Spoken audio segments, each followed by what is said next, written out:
Dabi's POV. It was late, about 11 o'clock at night. I was just letting the day wind down, relaxing a little. I had already been interrupted by the crazy, bloodthirsty Toga. I really want to strangle her at some moments. I was sitting quietly at the small desk in my room, studying and searching the posters on it. Missing Totoro Katuya, I gathered the papers off of walls and poles in the city. They were old posters. Everyone thought I passed on into the next life. No one found the body, and I was gone for too long. They gave up on searching. Best option to say I was dead. It didn't bother me, surprisingly. Less of a chance of people knowing who I was. The reason I collected the papers was to know what information they had on me and other shit like that. It might also be to get info on the number 2 hero endeavor. I was just getting onto a good lead when I hear the door open behind me. I grit my teeth, getting angry for being interrupted for the 10th time. Toga, I said, get the F.O. Hey Dolly, it's you. I yell out, only to quiet down in seconds, seeing it was the haired girl I have come to like so much. She had a surprised look on her face but regained herself and gave me a small smile, walking further into my room. Hey Dib Dab, I'm going to steal some of your clothes for the night. How have you been? She started going through my drawers, trying to find something mine to put on.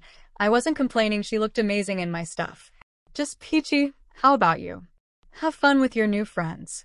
I coated my voice in venom when I thought about the UA brats, taking up time like that. Those kids always pissed me off, how they wanted to be heroes and such. A bunch of fakes. She slumped at my question as she set my shirt on my bed. She turned towards me, speaking. I'm so tired. People are hard to be with. Could you turn around, please? She looked at me with a pleading look. She was adorable like that. I could, but I don't want to. Why does it matter? I've seen all of you anyway. I state facts, crossing my legs one over the other with a smirk playing at my lips. I saw her blush and look away. All I could guess were lewd thoughts going through her head. She turned around and started to undress, leaving me to stare at her perfect body. She took the shirt, ready to put it on, when it dropped to the ground, a hint of a smile on her face.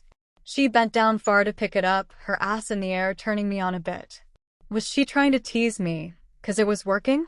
I stood up, walking towards her as she slipped the loose shirt onto her body, wrapping my arms around her, whispering what was on my mind. Did you do that on purpose, just to get to me? She really was turning me on, and it was hard to control myself. Maybe. She turned around, killing the mood immediately by poking my nose, which was annoyingly cute. I was slightly sad about the whole rejected thing, but getting to snuggle up into her was better. I know she doesn't remember me, and I haven't rolled her. I'm not actually Dabi. But I don't want to ask her to be with me if she doesn't know the true me. Once she remembers me, I will tell her. I stayed with my head resting in between her boobs for a bit before I had the idea to get a little revenge. I started to tickle her sides, making her laugh, her beautiful laugh. Dabi, stop, I can't be breath. She had tears streaming down her face from my torture. I was feeling a bit bad, so I stoked and retired back to my position with my head on her chest.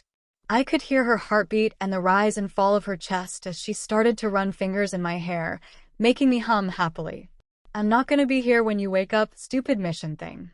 I frowned slightly at the fact I would have to be away from her for a while. She stoked for only a second, acting like nothing had got to her. Well, I'll just have to say goodbye now. I won't see you for a few days.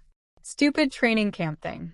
She used my words against me, making me chuckle internally. Don't worry, dollface, we'll see each other sooner than you think. And we fell asleep in each other's arms. The beat off her heart said, getting off into a deep sleep. Many times skip. It was roughly 5 in the morning. Way too early to be awake, but the crusty crab man wanted this to happen now. I skillfully slipped out of the beautiful girl's arms, it waking her up thankfully. Got dressed and left, but not without giving a kiss on the head. I walked down to the bar slowly as I could, not wanting to leave the hair girl in my bed. Mr. Dabi, it's good to see you made it. We were just about to leave. All eyes were on me when the smoke machine mentioned my presence. I kept an expressionless face as a purple portal appeared.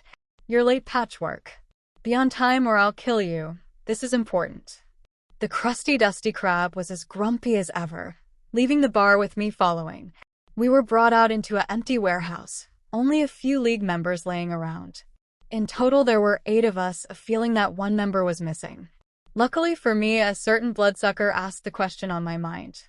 Hey, Shigs, why isn't Y/N here? She's probably the strongest one out of us, and my BFF.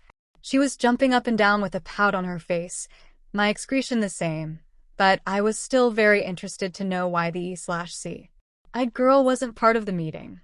She has not been a part of this group for long, and Jason gone through all the challenges we have. This will be her final test to prove what side she is on the heroes or the villains. He started scratching his neck, aggressively making a small portion of blood trickle out. No one was bothered by it due to how often it happened. It did piss me off a bit that he still doesn't trust her after all she went through to get into the league. But it's what the crusty shit thinks is best for us to win, so I can't complain. Let's continue the actual reason for the meeting. Please start, Mr. Shigaraki. The smoke man placed a hand on the blue-hairs man's shoulder, making him stop the scratching. Clearing his throat, he begins the meeting.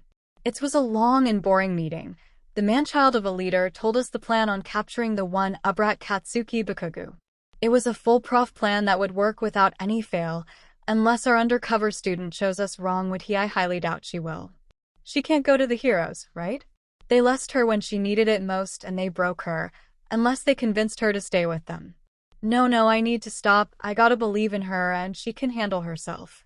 I really do love her, but does she love me back? And if she does remember my old self, will she hate me for not telling her? Man, this love thing is so complicated. Why did that ass of a hero hurt her? I would fry him right now if he wasn't dead. Her siblings gave me a rundown of what happened, but not full detail. I wonder what she went trough. Stop thinking about her. You have job to do. You're the leader to don't fuck this up. Thanks for watching my video. Make sure to like and subscribe to my channel so you won't miss anything I post.